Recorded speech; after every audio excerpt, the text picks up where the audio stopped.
గుజరాత్ సూరత్ లో 6 అంతస్తుల భవనం ఒక్కసారిగా కూలిపోయింది. ఘటనలో 7గురు మృతి చెందారు, మరికొంతమంది గాయపడ్డారు. శిథిలాల కింద ఉన్న వారి కోసం ఎన్డీఆర్ఎఫ్ బృందాలు సహాయక చర్యలు కొనసాగిస్తున్నాయి.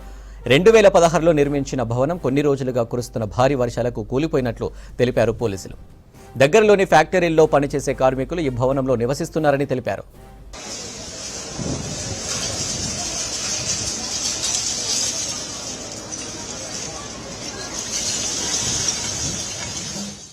గుజరాత్ సూరత్ లో 6 అంతస్తుల భవనం ఒక్కసారిగా కూలిపోయింది. ఘటనలో 7గురు మృతి చెందారు, మరికొంతమంది గాయపడ్డారు.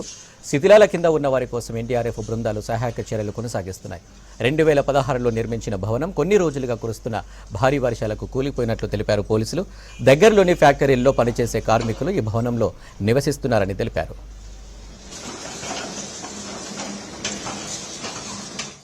उसमें एक औरत को बचा लिया गया है और 7 डेड बॉडीज हमें मिली है अभी तक कंफर्म किए थे और उनको पोस्टमार्टम के लिए हॉस्पिटल भेज दिया है। अभी वो तो पूरा पक्का नहीं कह सकते कि कितना, लेकिन अभी ये मलबा हटाने का काम चालू रहेगा। एनडीआरएफ से बात कर रहे हैं, हम उसका इनकार भी नहीं करते और स्वीकार भी नहीं करते।